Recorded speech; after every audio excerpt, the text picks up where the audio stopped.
आज 3 दिन बीत चुके थे और कोई भी वैद्य सम्राट चंद्रवर्मा का इलाज नहीं कर पाया था। हद हो गई। इन वैद्यों से तो मैं खुद निपटूंगा, पर पहले किसी को भेजो। देश के कोने कोने में कोई अच्छा वैद्य खोज कर लाओ। तो छोड़ो, अब तो सर दर्द, बेचैनी और नींद न आना भी बढ़ गया है। अगर शाम से पहले कोई वैद्य नहीं आया तो मैं सबका सिर कलम करवा दूंगा। मैं बुखार से तड़प रहा हूं और तुम सब सैनिक मस्त घूम रहे हो। शर्म नहीं आती? जो आज्ञा महाराज, हम अभी योग्य वैद्य खोजने निकलते हैं।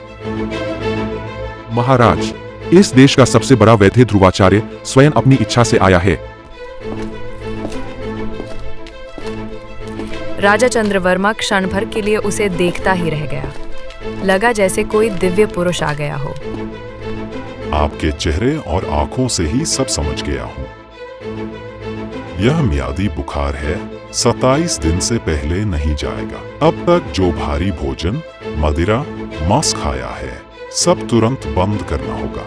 बुखार उतरने के बाद भी 15 दिन तक परहेज आवश्यक है, वरना जान को खतरा है। क्या कह रहे हो? ऐसा मामूली बुखार कैसे जानलेवा हो सकता है? बीते 3 दिन की आपकी लापरवाही ने स्थिति बिगाड़ दी है।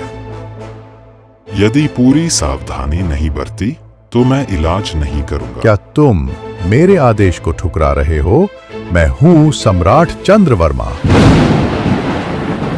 वैद्य, जानता हूं, आपका क्रोध भी देख चुका हूं, पर मैं केवल अपने धर्म के लिए आया हूं। रोगी कोई भी हो, मेरे लिए सेवा सबसे बड़ा कर्तव्य है। फिर भी तुम मेरे इलाज के लिए स्वयं क्यों आए? इस देश से मेरा प्रेम है और रोगी के प्रति मेरा धर्म। यदि मैं न आता तो मेरे मन को कभी शांति नहीं मिलती। तो अब उपाय बताओ। मैं एक विशेष जड़ी बूटी लेने जंगल जाऊंगा। जब तक मैं लौटूं, 2 सैनिक मेरे साथ रहेंगे। तब तक आप कुछ न खाएं।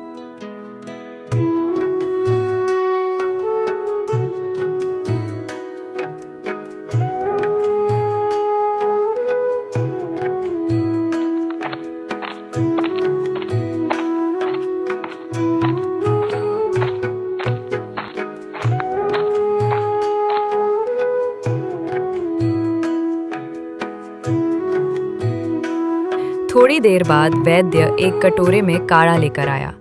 हर 3 घड़ी बाद आपको यह काढ़ा पीना होगा। मैं स्वयं दूंगा। कहीं इसमें विष तो नहीं? परंतु मैं स्वयं यह पीऊंगा।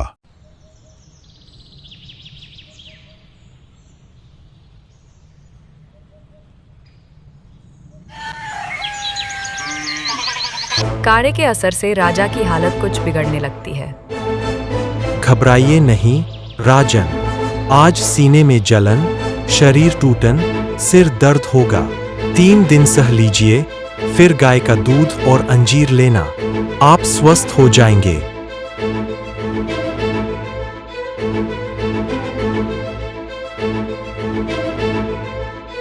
वैद्य, अभी आपकी उम्र शेष है।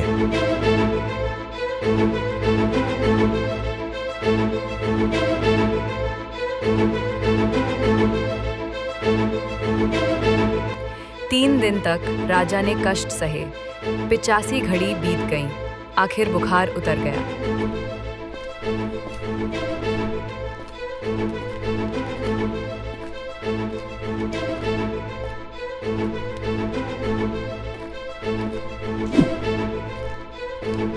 अगर तुम न होते तो मैं क्या मर जाता।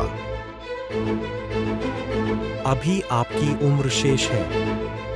पर मैं अमर होना चाहता हूं। मेरे पास इतना बड़ा साम्राज्य, धन दौलत है। कृपया अमर होने का उपाय बताओ।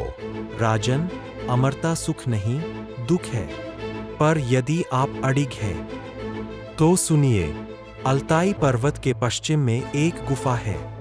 उस गुफा में एक झरना बहता है। उसका जल पीने से अमरता मिलती है। पर सावधान, गुफा में कोई अस्त्र न ले जाना। एक सैनिक को 3000 कदम दूर छोड़ देना। झरने पर एक कौवा मिलेगा, वही उसका रक्षक है। यदि वह अनुमति दे तभी जल पीना, अन्यथा मृत्यु निश्चित है। समय आने पर राजा अपने सैनिक के साथ गुफा में पहुंचा।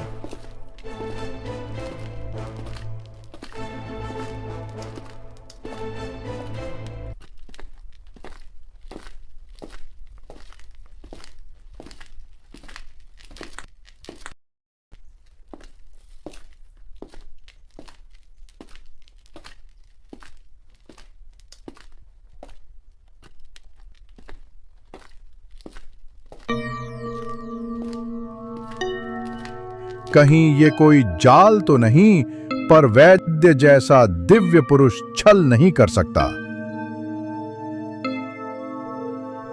रुको राजन, मेरी अनुमति के बिना इस झरने का जल न पीना। मैं अमरता का अभिशाप झेल रहा हूं, हजारों वर्षों से मर नहीं पा रहा। तुम अमर हो, लेकिन तुम तो अभिशाप की बात कर रहे हो। जीवन में मृत्यु का संग होना जरूरी है। अमर होकर मैंने केवल दुख पाया है। तुम ये भूल मत करना। यदि सच में सहायता करना चाहते हो तो यमराज से मेरी मुक्ति का उपाय ले आओ। मैं सारा खजाना तुम्हें दे दूंगा, पर इस जल को अभी न पीना। एक कौवा मुझे जीवन का ऐसा पाठ पढ़ा रहा है। क्या सच में अमरता एक अभिशाप है?